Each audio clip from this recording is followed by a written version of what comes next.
Welcome back, everybody, to episode 13 of Hotel Charlie. Can I adjust this microphone, please?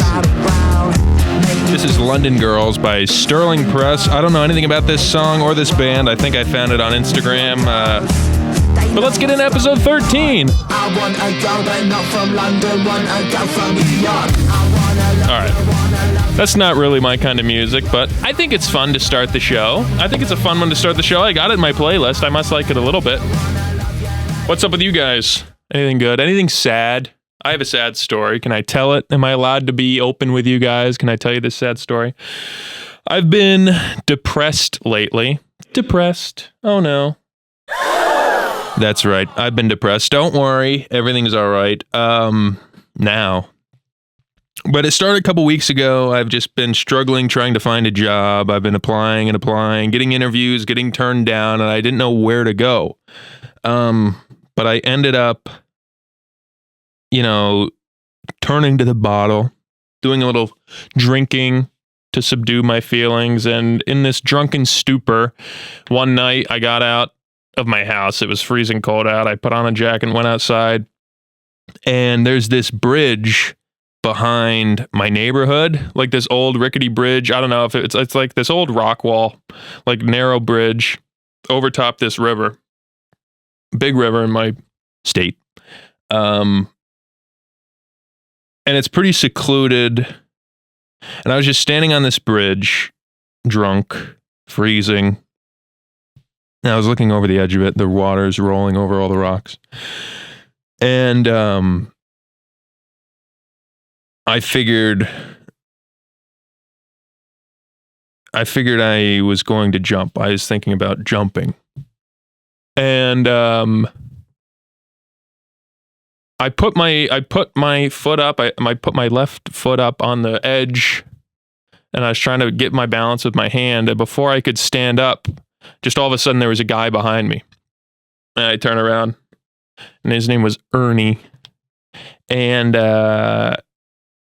he was asking me what I was doing, and I told him nothing. I was just, the only thing I could think was from the movie The Mask. I just said, I was just looking for my mask. But we started talking, and I sat with him for a minute. I didn't know where he came from. He didn't have a car or anything, but I just sat with him there, and we were just talking. And next thing I know, I'm back at my house. But it's not my house. It's like a dream. You know when you have those dreams where it's like, in your dream, you're telling yourself, this is my house. I live here, but it doesn't look anything like your house. But in the dream, it's your house. You know what I'm saying? It was like that, except it was my house, but all the decoration, all the furniture, everything was different. And I just didn't know what to think. And I turn around, and Ernie's there again, and it freaked me out. I thought it was a dream, but Ernie was there, and he told me, "This is your house now." I said, what does that mean? He said, "This is your future. This is your house, but in the year 2035. And your parents moved away, and your brother dropped out of school." I asked why. Where are my family? Where's my family? Where's my brother? And he told me that I killed myself. Then this is what happened after I jumped off that bridge. And I got to see my family. He took me to my family, and my parents are both working, and my brother's a bum, and my nieces and nephews are in school now, but it's just not the same. No one's really happy. And then again, with like this big flash of light, I go into the past. And I'm in third grade, and there's this time I was in third grade, and we were playing this game in music class, and this kid, I don't even remember what the game was, but it was like this musical chairs, basically, for music class, I guess. And this one kid in my class, Craig, who I don't know, I hadn't even thought about him in so long. He was a kid who moved to our district and then moved away after, I think it must have been third or fourth grade. But in third grade, him and I kind of got along. But there was this one time in music class where he messed up in musical chairs and cost his team the win. And he started crying. And everyone was kind of laughing. Some people were yelling at him like that he cost them the win. But I went up to him and I put my arm around him. I told you, hey, Craig, you know what? It's all right. And I had forgotten about that. And then Ernie shows me Craig now in the future. And he showed me when Craig found out about my suicide and how distraught Craig was. And this is someone who I haven't thought of in a very long time, since probably 4th grade when he moved away.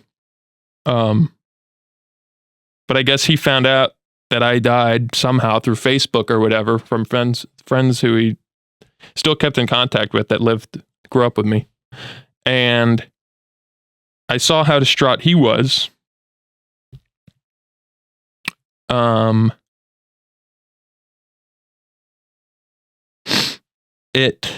I don't know. It was just so weird. It was so vivid.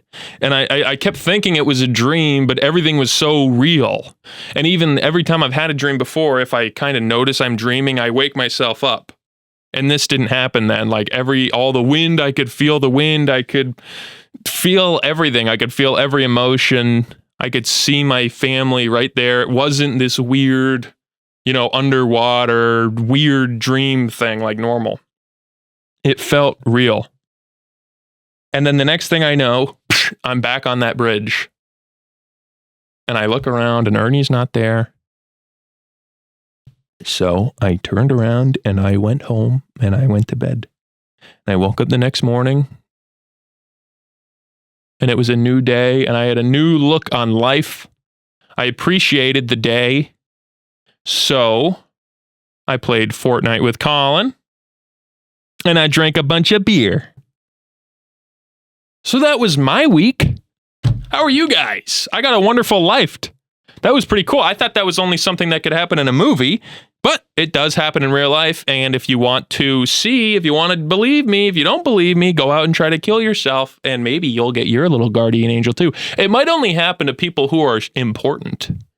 So maybe take this with a grain of salt. It might not happen. It might only happen with people who have had such an impact on other people's lives that their death would actually, upset people. But if you're someone who really hasn't had much of interactions with people, no effect on other people's lives, I guess if you killed yourself, you probably wouldn't get that angel that I did. But I liked it. I thought it was cool. I thought it was cool that happened. So that was cool. Lent is this week. Actually, I'm recording this on Ash Wednesday, and obviously this comes out Saturday, so we're a couple days into Lent. I'm a nice Catholic boy. You don't have to be Catholic to watch this show, but for all my Catholics out there, I'm right there with you. I'm giving up this poison, this nicotine stick, because I think I'm addicted to it. So I figure, all right, there's only one way to feel good about this addiction, and that's if I can beat it cold turkey. So I gave up the vape. I only have it down here. It's tempting me. It's right in my hand. It's right here. It's tempting me, but I'm not going to use it. I only have it down here to show you guys on the show. After this, I'm going to put it away in a little safety deposit box at my bank and tell them to throw away the key. So that was that. So that's what I gave up for Lent. I also... This week, I was extremely lazy. There was a couple days I didn't even leave my house. I was thinking about that. And I kind of was upset about it. Like I felt like a lazy bum. But I remembered I actually did leave the house the other day because I was in my living room and I was picking my nose and I had a booger on my finger. And I didn't want to go throw it in the trash can because I was closer to my sliding glass door. So I opened up my back door to my backyard and just flicked the booger out. So I realized I actually am not that lazy. I left the house, or at least my hand did, because I had to flick the booger off my finger. So that was kind of cool. That was kind of good of me to get some vitamin D, or whatever the vitamin that the sun gives you is. I think it's D. Yeah, because sunny D. Yeah, okay, that makes sense. All right, you want to get into the show? Are you guys all ready for the show? Woohoo! Hotel Charlie's back, everybody. There's one important thing that happened to me this week, and this is the show. This is also something that affected me. I want to show you this. I haven't talked about this guy on the show before, but some of you may know him. Some of you have commented about him before. This is Mike David, and this show is Redbar. Can I get full screen here? Redbar. He basically trashes everybody you hate and breaks down all the reasons why these people are liars and manipulators and all these comedians and famous people. He basically tears them a new one in his show. You can tell I'm a little inspired by him, but I wanted to show you something real quick because something happened the other day that was very cool. He does a live stream. He live streams his episodes, and I was watching the episode live. But let me show you this. So he's watching an episode of Grace O'Malley's new podcast that Whitney Cummings was on, and we'll skip around here. I need to show you something. Also, Disgraceful is more of like a drunk girls podcast name, yet it's a late night show. You'd think it would be called like the Grace O'Malley Exactly. Disgraceful. All right. And she uses this because the word grace is in the word disgrace. I used to use this all the time. Bear with me. This is important. On Nick Jr. when I was a kid. And I don't remember much, but I remember it was a cartoon of a girl and she had zits, and she looked in the mirror and she goes, "My name is Grace, and my face is a disgrace." I'll never forget that. I don't even know if those are the lines. In my mind, I probably rewrote those lines 100 times over. I said that almost every day of my life growing up. Maybe not. There's this Canadian commercial. This is important. Don't put it in your mouth or something like that, where all these puppets sing to you. And years later, I was like, I imagine that. And when you look it up, it is just as crazy as you thought. Yeah, if anyone can find this, I am Grace and my face is a disgrace little cartoon, please let me know. Send it to Jules there. We'll see if we could find that. All right, so there's that. So he talks about this old video and then says, if anyone knows what I'm talking about or can find it, please find it and send it in.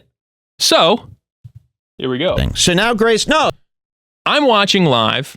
I do a quick Google search. It takes me a couple tries, and I end up finding the video he's talking about. It's this weird 80s cartoon, and I send it into the chat, and then I just sit back and wait.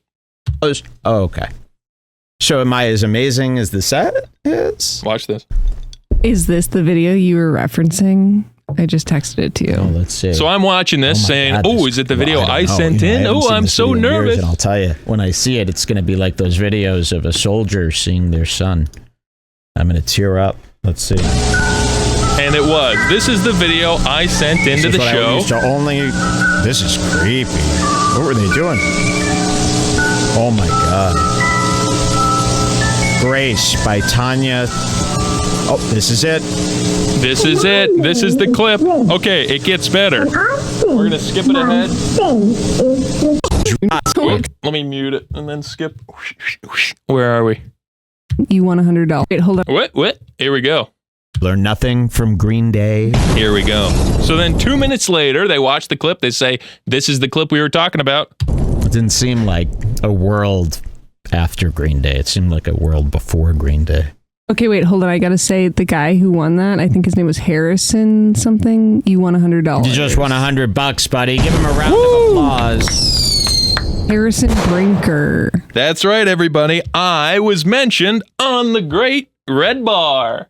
So, if anyone watches this and knows who that is, that was pretty cool, right? Watch the new episode. There's your shout out, Redbar. Redbar, we love you. If this comes across your show, leave me alone. Big fan. What else do we have here? I wanted to show you this. Okay, now we're really getting into the show here. Those were just a couple intro things I just wanted to show off. All right. Do you guys know cancer? You guys know about cancer and the ways to treat it? There's not many, but there is a new medicine out there. There's a new medicine out there that's been invented, and I saw a commercial for it the other day while I was watching Sopranos. So I was watching Sopranos, and that commercial came on. Fucking Goomba trash.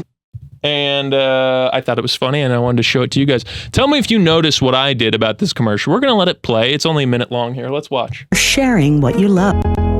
Known for sharing what you love. No one wants to be known for cancer, but a treatment can be.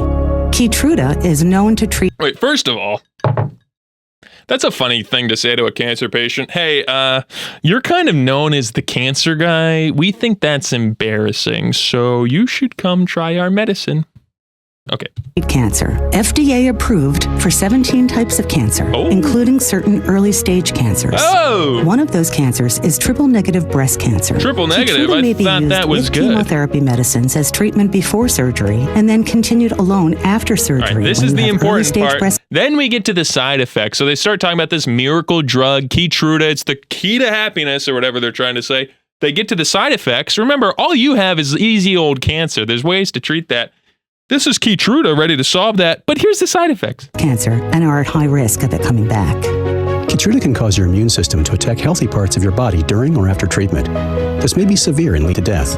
Yeah, attacking healthy parts of my body before or after treatment. That does sound serious, and it does sound like it could lead to death, which is worse than cancer. See your doctor right away if you have cough, shortness of breath, chest pain, diarrhea, severe stomach pain, severe nausea or vomiting, headache, light sensitivity, eye problems, irregular heartbeat, extreme tiredness, constipation, dizziness or fainting, changes in appetite, thirst or urine, confusion, memory problems, persistent or severe muscle pain or Are you getting all this? muscle cramps, fever, rash, itching or flushing. There may be other side effects. Oh, there might be other side effects. You just went on for 33 seconds there telling me your kidneys might fail, you might piss blood, you might eat your own piss, you might shit piss. And then you say, and there also might be more. Oh, okay. Medical conditions, including immune system problems, such as Crohn's disease, ulcerative colitis, or lupus. If you've had or plan to have an organ, tissue, I or hope stem you cell brought your transplant, notepads, receive cancer chest radiation, patients. or have a nervous system condition, such as myasthenia gravis or Guillain-Barré syndrome. Keytruda is an immunotherapy and is also being studied in hundreds of clinical trials, exploring ways to treat even more types of cancer. Okay. It's true. Keytruda from Merck. See all the types of cancer Keytruda is known for at Keytruda.com and ask your doctor. All right, that's enough of that.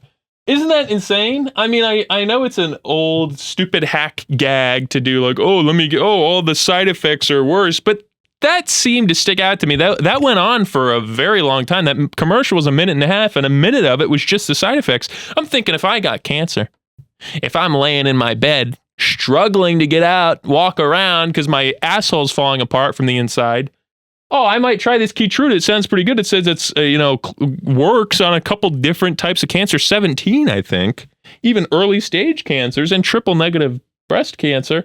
Oh, let's check this commercial out. Oh, you mean every other part of my body might fall apart. Oh, good thing my asshole cancer's fixed, but my tit fell off, my armpit's all swollen, my kneecaps are solid, my bones are sticking together.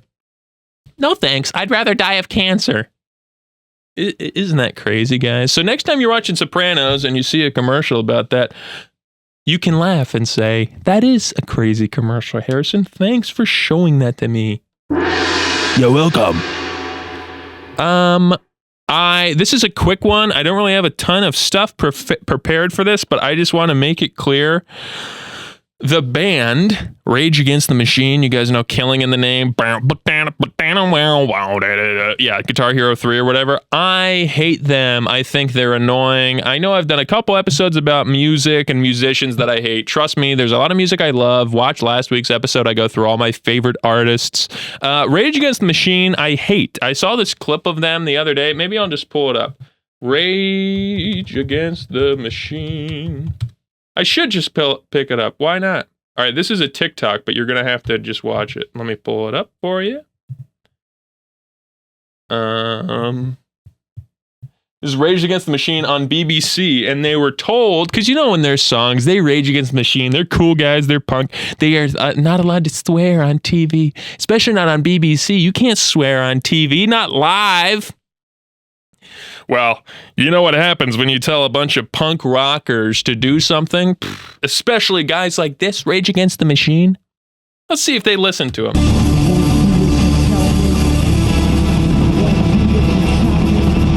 This is Killing in the Name, I think. I don't know. I only know that one song by them. You're saying, I won't do what you tell me. I won't do what you tell me. All right, let's see if you won't do what you were told, which is not swear, which is just out of the politeness of people at home. Okay, he's just screaming the F word. Fuck you, I won't do what you tell me. Fuck you, I won't do what you tell me. Fuck you, I won't do what you tell me. Okay. Fuck you, I won't do what you tell me. Ooh. Fuck you. Ooh, what a badass. He went on government television, the BBC, which is run by the government over there in Europe, and then tells them, hey, stick it to the man. Also, I talked about this a long time ago on the old season, but I hate the middle finger. It's so gay to me. I'm sorry to use that language. I'm not saying it in a homophobic way. I think the middle finger is so gay. Imagine like a high school jerk and you're like, hey, can you not stand in front of my locker? And he just goes, take that. The middle finger is so lame, and there's times to use it. I think it's more prone to be used in a jokey way. Like, or maybe if you're in a car wreck or someone almost cuts you off in traffic, okay, the only thing you can do is point the finger at him. Fine, that's fine. I've talked about this before. But like if you're singing a song and then pointing to cameras and you're going, fuck you, camera. Ugh. Like people that get thrown off of American Idol and they go, screw it, get that camera out of my face. It's so stupid and silly to me. It's so weird. Trap your emotions deep down. Or at least if you're going to be famous, don't wear your emotions on your sleeve. And I don't know. It's just so odd to me. And then, so I guess as the story goes, the BBC had Rage Against the Machine on. This is 25 years ago. And they said, hey, we know your songs swear a lot. We'd love to have you on the show. The one thing we ask is if you can, do a radio edit for us. We would appreciate it, because we're going to get a lot of fines and stuff if you swear on TV. And then Rage Against the Machine goes, what? What? Can you believe that they asked us to do that? They're making us come all the way out here and then not sing the song as it was intended? And it's like, hey, there's a difference between this and like you get your record deal and then they remix your song wrong. Like, yeah, that one you could get mad at the record company, but you've already written this song. People already love you. And now the BBC is saying, hey, we'd like to have you on the show. And you're going, yeah, well, you better not tell me what to do. It's like, dude, just tell the BBC no, we wouldn't like to do it. If you're going to be this, I'm the Rage Against the Machine, stick it to the man. And then you're going to go on the government subsidized television network. Like that's not the man. Like why would you even go on their show? That's like being a punk rocker who hates Jimmy Fallon, and then Jimmy Fallon goes, hey, we'd love to have you on the show. And you go, you know what? That'd be nice. It's a good opportunity to sell some tickets. Oh, okay. So now it's all about selling out to you. Even though you just said you hate the guy, you hate the man. Let's go on government TV and really stick it to him. Like, ooh, what a badass. Ah. And I've said that argument before and people go, how do you know they're trying to be badass? Shut the hell up. They are. The whole thing is like, they're singing, they're playing guitar, and they're playing the drums, and then just talk. Like, I think there's some credible bands. I think there's some authentic bands. But Rage Against the Machine, just because of that stunt alone, seems disingenuous to me. And you might be saying, hey, Harrison, you like Nirvana. Nirvana did the exact same thing on Canadian television. They told them they had to lip sync their songs. So Kurt Cobain went up and fake played the guitar, and then like deep throated the microphone just to kind of show off how stupid it was to lip sync. Okay, that's a little different. Because now you're completely saying, hey, we need you to come here, but we're not going to let you play your instruments. There's a difference between that and saying, hey, we need you to come here and play live, but please just don't say the F word. And you're going, no, man, the F word is cool. I think that's part of it too. I think thinking the F word is cool is also lame and stupid and gay. So it's funny to me to see like adult men who love like thrashing going, wait, no, we love the F word. It's cool, man. The F word is cool. The F word is badass. They have those posters in their office that say like, all the 110 different uses to use the F word. You can use it as a verb or a noun or an adjective. That guy looks like a fuck. Oh, ha ha ha. I'm the guy from Rage Against the Machine. I think the F word is ha ha ha. So perfect in every situation. I've said that before. I think cursing in music is stupid. I curse all the time, well, except for when I talk to my lovely grandmother. I try not to curse. But like, I don't know, even writing scripts or something, when they say like, hey, a PG-13 movie, you can only use one F word. It's like, okay, then just don't use it. Because if you're watching a PG-13 movie and they finally have one part in the movie where they use the F word, you kind of go, oh, I can tell that the writer was conscious of putting that F word in the words, in the script. I think that's another interesting point too. I like either a PG-13 movie that doesn't use the F word, or a rated R movie that uses the F word 100 times. I'm not offended by the F word, but I think it just kind of peels the curtain back. And when someone uses an F word in a PG-13 movie, when you know they only get to say one, it immediately triggers you going, oh, that's it. That's where they said the F word. It's like when they say the name of the movie in the movie, which it's not like that, because that doesn't bother me, because that doesn't necessarily, you don't know for sure if when the guy wrote that movie, that was going to be the title. He could have come up with that afterwards. But you do know when he wrote the script and they put the F word in there, he goes, this is the best place to put the F word. And then you just watch it and go, oh, shut up. We'll tell you where to put the F word. You either say the F word a lot or you never say the F word. There's not a guy who just like throws the F word around every once in a while, but loves to say it. But he hardly says it, but he loves it when he does. You're either a nice Catholic old Christian man who's never sworn in his life, except for that one time he broke his birthday present to his wife, or you're a sailor, an Irish drunk, and you say the F word all the time. So when I'm watching a movie and they don't ever say the F word, I go, oh, okay, these people don't swear. That's fine. And then when they finally swear, you go, ooh, that's weird. Or they swear all the time and you just are used to it by the end of the movie and you go, oh, it's those drunk Irish people who like to use the F word a lot and all those C words and vulgar languages. So I hate Rage Against the Machine. I hate the idea of saying, like, I hate the kind of person that's like personifies fuck you. It's so gross. Like, just shut up. It's so cheesy and corny. I guess it's corny. It's corny to be like a punk rock band and then be famous. You know what I mean? Like, Fugazi is punk rock, but no one knows who they are because they only sold their concert tickets for $5, made enough money to retire, and then Ian MacKaye, you know, kind of just moved on with his life. He's not like this famous guy. I like punk music because they're like, hey, we're pieces of shit. I don't like punk music. That's why everyone hates Green Day, because after American Idiot, they say, hey, Green Day sold out, and now their music's not the same, and now they're pop punk. I also hate pop punk. We've talked about this before. Blink-182 is one of my least favorite things ever. I shouldn't even say least favorite because it makes it sound like I'm saying, oh, they're one of my favorites, but just at the bottom of my favorites list. No, Blink-182, I hate. I hate Weezer, except for Say It Ain't So and Buddy Holly. Those hold a warm place in my heart because of the Rock Band games and the Rock Band Track Pack Volume 1 Buddy Holly was on. And maybe I just didn't grow up with Rage Against the Machine, so I can't appreciate it, but I can. And I found out about him when I was actually appreciating other punk music, when I was getting out of my shell and stopped listening to Imagine Dragons and started listening to, who's punk? The Clash. And I thought, these guys are gay. Sorry. It's like that whole attitude. Do you guys know the book, The Subtle Art of Not Giving a Fuck? It's that paperback book where this guy just gives you advice on, like, I've never read the book, actually. I shouldn't even say what the advice is about. But the cover and the people who would buy it just based on the cover is so stupid to me that people would go walking around a bookstore and go, hey, you know what? I would like to not give a fuck. And that's probably how they say it because they think the F word is so cool. They go, I want to not give a fuck either. I can't believe that this guy put the F word on the cover of a New York Times bestseller. And it's like, dude, if you want to tell people that you don't give a shit, then why are you sitting down and writing a New York Times best-selling book? You know who really doesn't give a shit?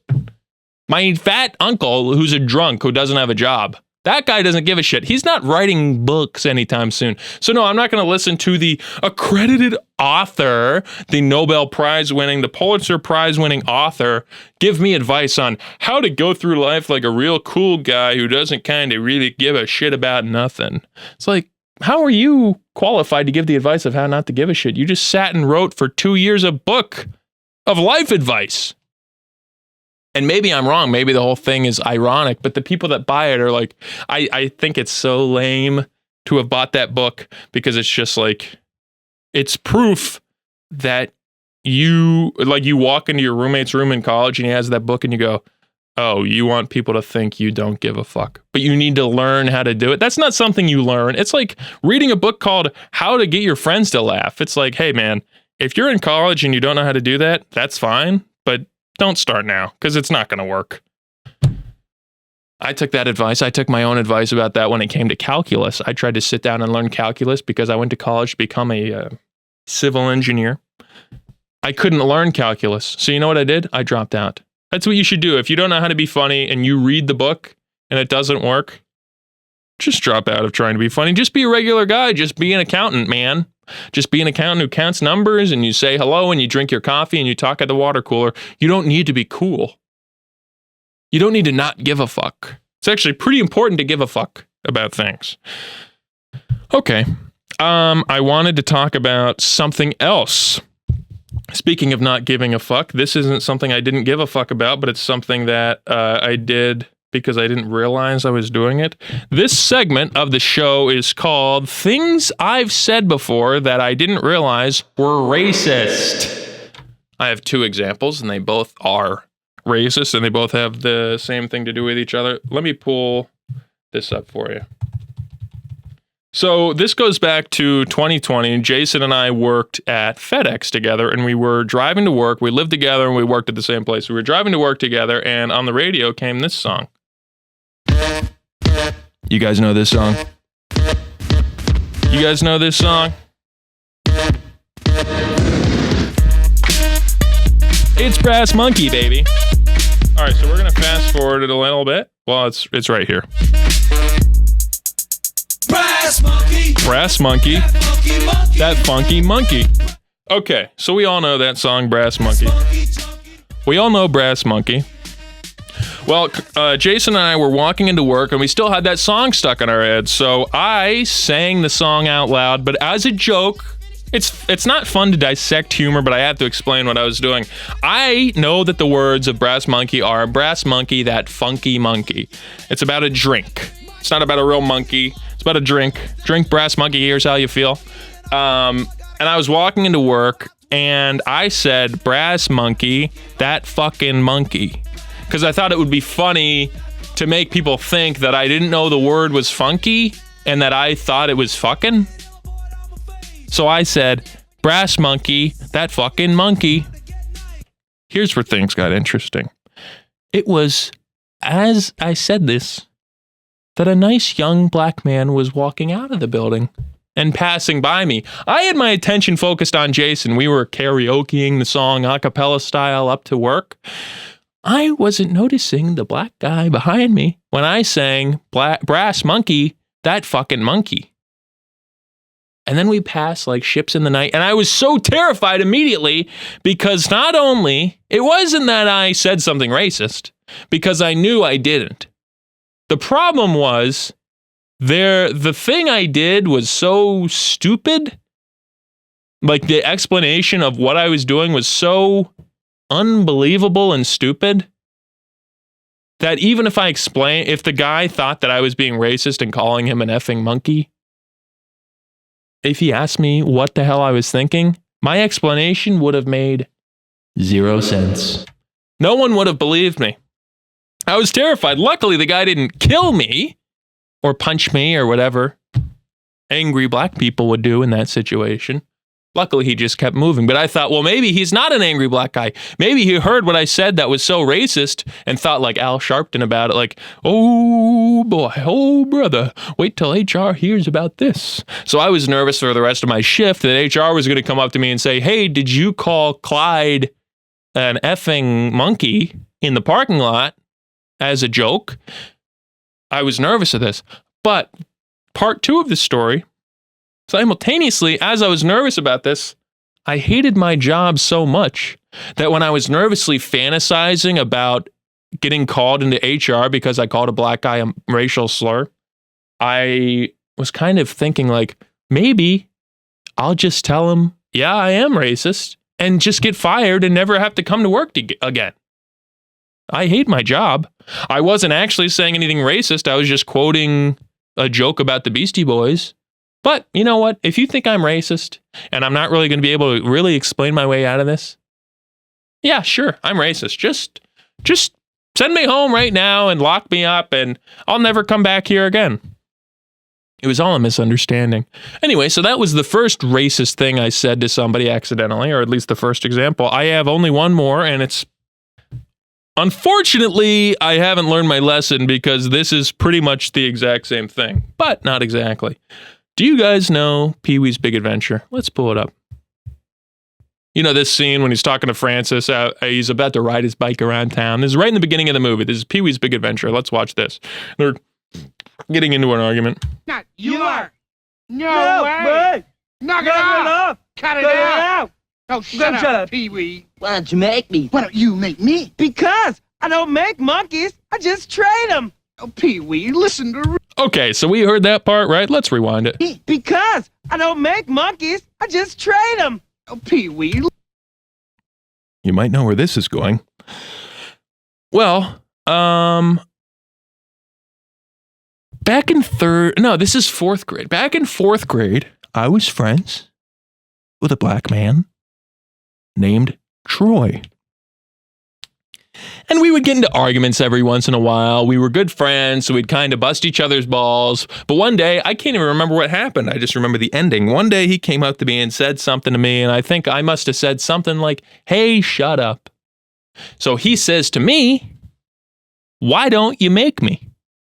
And being a big, avid fan of Pee-wee's Big Adventure, I'm showing you this clip because I was quoting this movie in my response when he said, "Make me." I go, "Ooh, I have a line for this. I saw it in a movie once." So I said to him, a black man, "I don't make monkeys. I just train them." Thinking that everyone in the class was going to go, "Oh boy, that's a genius line. He's a goofball. He's a circus freak. He's blah, blah." Not realizing, first of all, I don't even think I knew what being racist was in fourth grade. I don't even know what it means now, honestly. Doesn't even make sense to me, the idea. I guess the way I said that makes it sound like I am racist. I'm not. I don't really know why I said that. In the way that I did to make it sound like I'm like, oh, who would have ever thought? Anyway, okay, back to the story. I said to this young black man, I said, "I don't make monkeys, I just train them." And I sat back going, "I'm Pee-wee." But of course he goes, "That's so racist." And then I had to go, what's racist about that? Because I was a young, naive child, not even thinking that black people were told they look like monkeys or whatever. I was just trying to quote Pee-wee. Now I accidentally quote Pee-wee so hard that I called a black guy a monkey, which, if you're not aware, is racist. These are the things we have to learn. I think it's good proof that I wasn't racist because the idea of monkey being an insult to anything other than like a circus freak, as I said, didn't even cross my mind. I thought it was just me saying like, "Oh, ha ha ha, you're an idiot. You're as dumb as a monkey." But apparently I didn't know then, but I know now that if you call a black guy a monkey, it's actually very offensive, which I don't even think black people look like monkeys. I think there are other races of people like East Asian or whatever those like, I don't even want to say a country because it's going to sound like I put too much thought into this, but I've seen pictures of like certain Asian people that they look more like monkeys than black people. So I don't even buy the whole monkey being racist for black people to begin with. First of all, if I can make that clear, I think if anyone looks like monkeys, it's many other races that no one even seems to be talking about. I think it is a racist insult because it's just rude and not well thought through. Everyone knows that if you aren't rude and you think through your racist insults well, then they're not racist, I guess. I don't really know where I'm going. Maybe this whole segment was accidentally racist. I just wanted to share those two stories with you because I thought they were funny examples of me being a cute kid, although only one of them was me being young. The other one was I was like 21 years old and I actually said fucking monkey in front of a black guy. Whew, that was close. Okay, we're going to drink some water here. What do we got here? Ooh, Cottonmouth. There's a short thing I want to talk about real quick. There's only 3 examples of this. I hate... Oh, let me pull this up. Let me pull this up for you. Do you guys know this song?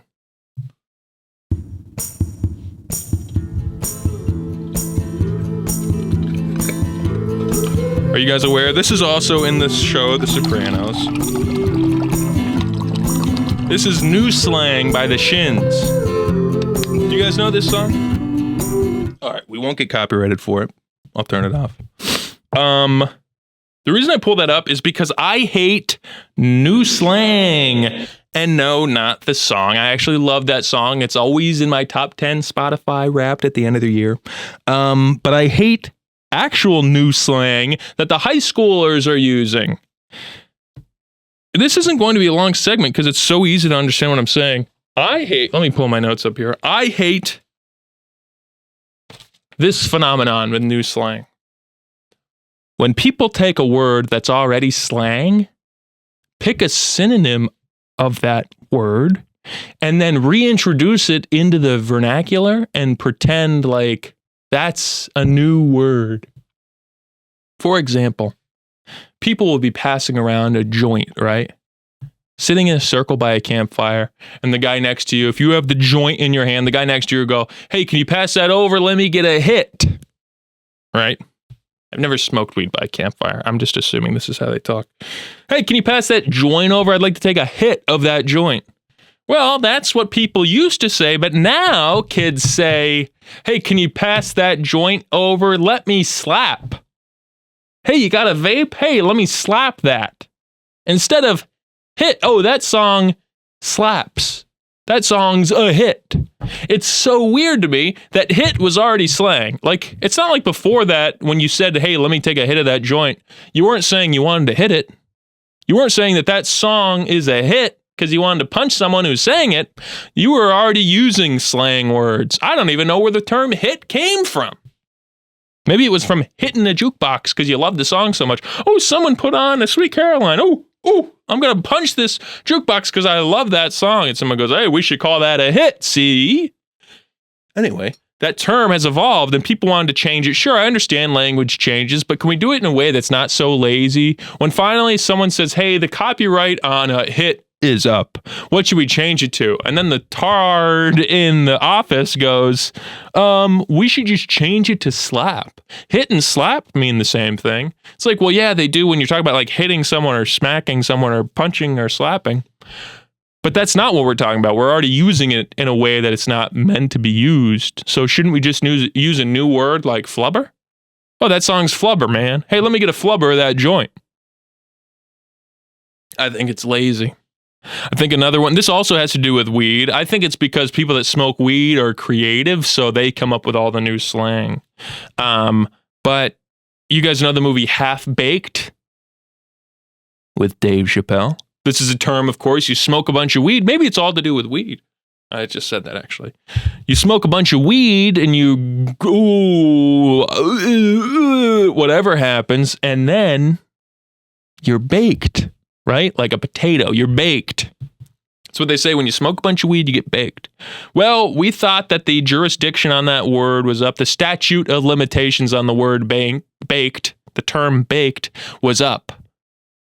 So it's time to change it. Okay, hey guys, we're going to sit in an office here and choose the next word. What should we say?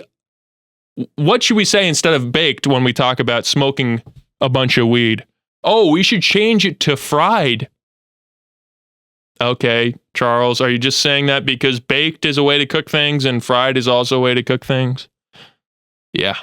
Okay, move on then. If we're going to just change it to fried, can we just keep baked? That's like what I said a couple weeks ago about BCE. If you're going to change the term BC to BCE, well, can we just keep BC? Because BCE is longer to say and it doesn't change what year it is, so let's just keep it the way things are. Thank you, liberals. We'll keep it the same way. If you think that these all have to do with weed, you're wrong. I hate slang in general. For example, what is this on my wrist here? That's right, it's a watch. That's right, guys, it's a watch. You know what's annoying to me? Rich, snobby people that will look at a fancy, expensive watch and I say, hey, how much for the watch? And they go, oh, this right here? This, my friend, is a timepiece. Yep, that's right. Rich people call watches timepieces. I don't know why. I think it's stupid. I think it's lame. I think it's dorky. I think what I like about slang and anything or BC or Rage Against the Machine, it's just like, hey, let's get with the program here. Let's hurry it up. Like if I lived in New York City and it's like, hey, can I get a cab? Hey, let's just move this along. Hey, what day is it? Hey, check your phone. Don't ask me. It's all these things coming at me saying, hey, would you like to sit down? I'm a spam caller. Would you like to tell me about your car's extended warranty? Which is a joke I hate, by the way. I hate how often that comes up, as if that happens all the time. I've never gotten a call. I've got spam calls a ton. I never get a call or an email saying, we'd like to reach you about your car's extended warranty. That's just something people say they hear a lot because they saw it on Instagram and Twitter as a joke, and they go, yeah, it's kind of like the spam call about the car's extended warranty. I just did it, but at least I'm self-aware enough to realize that's exactly why I did it. I'm completely comfortable saying that literally has never happened to me in my life. Anyway, I like things just to be quick. I'm a very impatient person. So if I say, what's the time on your watch? And you go, oh, this is actually a timepiece. I go, can you kill yourself, please? You knew what I meant. You knew what I was saying. You knew that I was talking about the thing on your wrist that tells the time. Don't pretend you're confused and go, oh, you mean my timepiece? It's like if someone got a new car and they go, oh, it's my new Audi R8. Don't care. Just say car. No one cares what kind of car you have, except other rich people who care about cars. Cars are stupid, by the way. They all run the same. If a car came out this year or in the last 5 years, it's a good car. Okay? So next time I'm looking to buy a car and you're going to tell me, oh, you better sit and research everything about that car. Please shut up. It's a good car. If it came out in the last 5 years, it's a good car. Nothing wrong is going to happen with it. You know how I know? Because I just made that up. But it sounds true. And I'm sick of people. I think it's because I'm irritated by the people that are like, I'm going to buy a new car. It's such a big investment. I better sit down and think for a month and a half about what car would suit me. Do I want 3 rows or 2? Do I want Bluetooth or CarPlay? Should I get the CarPlay that needs the cable or the wireless CarPlay? It's like, just get the car. You know how when you got your first car as a hand-me-down or a gift from your parents and it was a piece of shit? You know how when you drove that and you remembered it being the best car in the world? You'll do that in a month with whatever car you buy now. It's like me when I'm applying to jobs.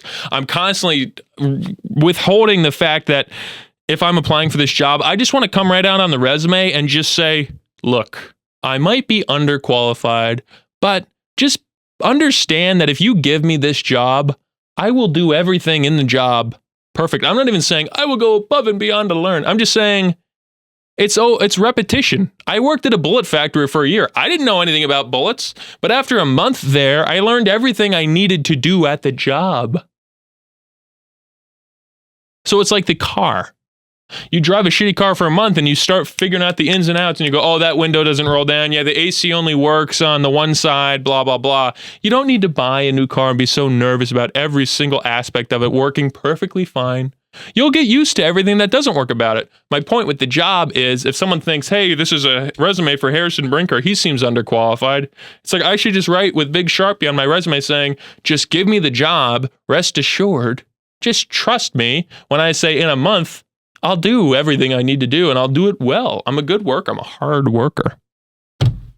So that's my rant about cars and slang. Actually, no, I have one more. I think this one's a little tougher to describe, though. I think the phrase all the time is a weird phrase. Like, it seems awkward to me. And I say it. I'm not saying I feel awkward when I say it, but it's like all of the time. Oh, how often do you wash your hair? Oh, I wash my hair all the time. But it's like, it reminds me of like that weird cringy like 16-year-old girl humor when it's like, I'm going to eat all the McDonald's. I'm going to eat all the Chick-fil-A. I'm going to kiss the men. That was a bad Trump impression. But like people talk like that when they're like joking. But for whatever reason, the phrase all the time, like, oh, I watch Sopranos all the time. Like, considering it the time just seems awkward to me. I saw another one the other day. Someone said that it's raining. It is raining. What is the it in that sentence? And I was like, I've never thought about that before. But that is weird. And it's not something I want to change, and I don't want to get rid of all the time. I just think it's like, is anyone else with me that that's like an awkward phrasing all the time? I can't really put my finger on why I think that's so awkward, but it is. Here's something I can put my finger on. Porn. I want to talk about porn for a second because I was thinking the other day about porn and how I feel about porn.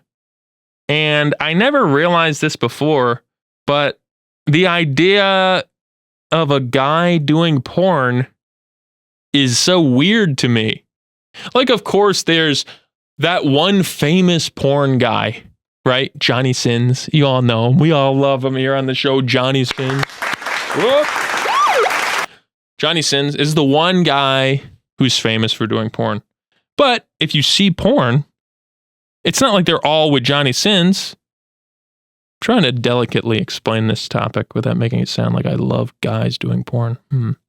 No, when you watch a porno video, if you do that, if you're as disgusting as the lowlifes who would even try something like that, you might be into the girl. You might be watching the girl going, oh, she's cute, she's hot, whatever. I'll watch this video. But then you do have to remember, like, oh, there is a guy in this video. And it made me think, what kind of guy is doing porn, right? What kind of guy is walking around in his life going, I do porn. I get paid to have sex with women on video. I'm not a fan of women doing porn either, in the sense of like the idea that it's empowering. I think that's a lie. I think it's weird that that's a feminist issue to say being a sex worker is actually empowering. I'm like, empowering? It's depraved. The men who watch this are jerking off to you having sex. It's disgusting. Being a prostitute, being a sex worker is not empowering. I'm not saying I think it's shameful and it should be illegal. I'm saying I don't like that a woman would put herself in the position of being potentially raped by a guy. I don't like that at all. It's not empowering. I think it's the opposite of feminism to be purposely putting a woman in a situation where she could get beat up by a guy. And you're saying, well, why don't you do something to stop the men? Hey, I'm with you. I wish men didn't beat up women. I wish they didn't rape women. I wish they didn't kill and murder hookers as truck drivers. But luckily, we have laws for that. There's no one fighting to make sure men can still rape. But there are women fighting saying, I wish we could put women in situations where they could potentially be sexually assaulted.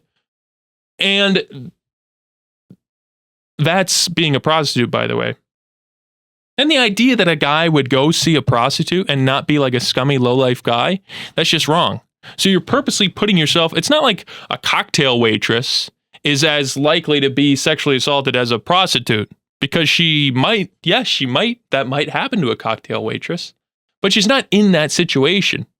But a sex worker is in that situation attracting scummy low-life guys. That's what I'm saying. I'm putting all the blame on the men here. I just don't think it's an empowering thing to put yourself, don't make it a choice to put yourself in that situation, I guess is what I'm trying to say. Don't make it a choice. I'm not saying you put yourself in that situation. I'm saying feminists are by saying it's empowering and you go, I never would have done sex work, but if it's a cool thing, I guess I'll do it. Oh, I just got sexually assaulted. Thanks, feminism. Anyway, my point of that is, although I'm not a fan of women or men, I'm not a fan of sex work. I'm not a fan of thinking that that's like a cool, powerful thing to do, but people do it. You know, it's like plumbers. I don't want to be a plumber, but I'm sure glad they're around, right? At least women in the porn industry can get famous. You can name 50 famous porn stars, right? Oh, yeah. Let's go. Give me a timer. Mia Khalifa, Lana Rhoades, Dillian Harper, Skylar Vox, Corey Chase, Cody Vore. The list goes on and on. That was just 6. Okay, Harrison, good job. Now, name all the men porn stars. Johnny Sins.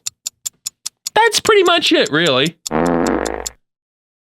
So, I'm not a fan of women getting themselves into being degraded on video for money, but women do it, and at least women can get famous. Look at OnlyFans. There's women making millions of dollars. Sophie Rain makes $50 million in the last couple years by selling videos of her being naked to perverts, right? So at least they're getting their paycheck, right? I guess it's cool if you're getting paid for it. It's like a hitman. Hey, murder's illegal. You shouldn't murder people. Oh, well, I'm getting my bag, though. I got 50 grand for killing Donald Trump on that rally in Butler, Pennsylvania. Oh, okay. Well, at least you're getting your bag, boy. Not cool. I'm really getting off track here. I guess having said all that, what I'm trying to say is, although I don't like the idea, I can wrap my mind around why women would do porn, because there's potential there to climb the ranks or go onto OnlyFans and actually make money if all you care about is money. I don't understand the mentality of a guy saying, I want to do porn. Because it's like, look, at the end of the day, dude, all that's going to achieve is you're going to make $100 for having sex with some skank, and a video of you having sex is going to be online forever. And it could be one of those bad ones like Vitaly has, you know, that prankster on YouTube, Vitaly. He did the bang bus. He couldn't even get hard. You want that out there? You want that out there? Because if you do good or you do bad or you bust in the first 10 seconds, hey, man, we had a contract. We're putting that on Pornhub. Not a good idea. I don't understand the idea of a guy like wanting to grow up to do porn, or even being in this situation where he's like, hey, porn is really the only thing I can do. It's like, no, man, you could be a railroad worker. You'll make a lot more money and have a lot more benefits. And can we get rid of this idea about porn, by the way?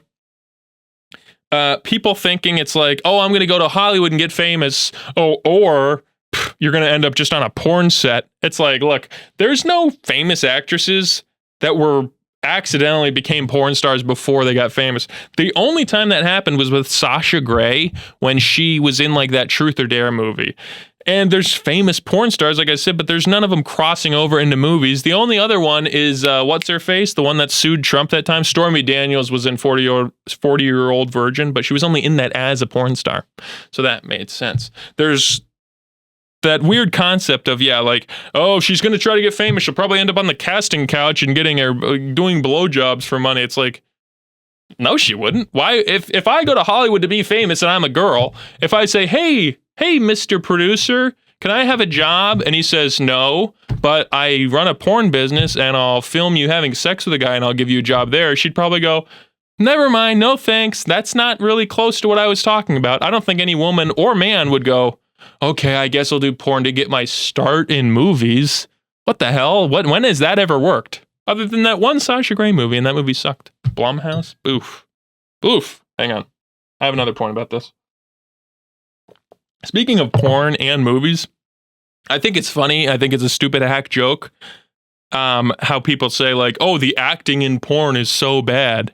It's like, yeah, dude, have you ever tried to think while you were having sex? It's the hardest thing to do in the world. You're always like, you get that towel, or not that towel. Oh, wait, don't move. Oh, wait. Trying to have a conversation when you're having sex is very difficult. Imagine having to act and remember your lines. So people go, oh, the acting in porn is so bad. It's probably because they wanted to be actors and they sucked. It's like, no, the acting in porn is bad because they're having sex while they're trying to think about what their lines are. That's why it's always so poorly done. It's not because they want to be good actors and the sex comes second. It's like, no, it's them having sex and then trying to think of something stupid to say. Like when that lady said the N-word. Okay, we'll move on from that one. Honestly, I think that's all I got on this episode. Guys doing porn doesn't make sense. I guess I'll say the last thing here, I was going to go on a long tangent, but I don't have a ton prepared. I think that Adam Ray guy who does the Dr. Phil character is very, very annoying. I think doing characters in comedy is stupid. Everybody makes fun of Larry the Cable Guy, and by everybody, I mean comedians. It's funny how like these New York comedians will all gang up and be like, hey, the blue collar comedy is so cheesy. Jeff Foxworthy, Bill Engvall, Larry the Cable Guy. Larry the Cable Guy, that's not even his real voice. So they'll say that, and then they'll turn around and go, Adam Ray is literally the funniest guy. He's making so much money doing Dr. Phil. It's hilarious. I actually went and just did his show. I hate that. I hate that. The hypocrisy. I'm not even saying that I hate the idea of doing a character. I hate the hypocrisy coming from comedians saying that characters are stupid, puppets are stupid, music is stupid. Meanwhile, Adam Ray is sitting doing a Dr. Phil character that's just so cringy and weird, but it's famous now. It's famous now. And anyone who sees that who likes Kill Tony is like, no, Adam Ray is actually hilarious. His Eugene character or whatever, his nerd character, that was so funny. Adam Ray is literally one of the best comics to ever do it. It's like, no, Adam Ray wasn't funny he's been doing comedy since like 2005. And it literally wasn't until he did the Dr. Phil character that people were like, dude, Adam Ray's the best. It's like, he's been doing comedy for 15 years. And no one knew about him until he started doing this character. And now all of a sudden, his stand-up's actually so great. Like, say what you will about Shane Gillis. We completely forgot to mention he was on SNL last week. Thank you, Shane. We love you. A Mechanicsburg native right next door.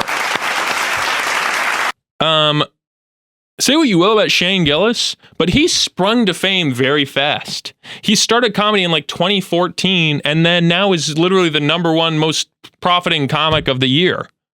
Adam Ray's been doing comedy for 15 years, but now we're all of a sudden supposed to go, oh yeah, he's actually really great too. Thanks, Adam Ray. You're funny.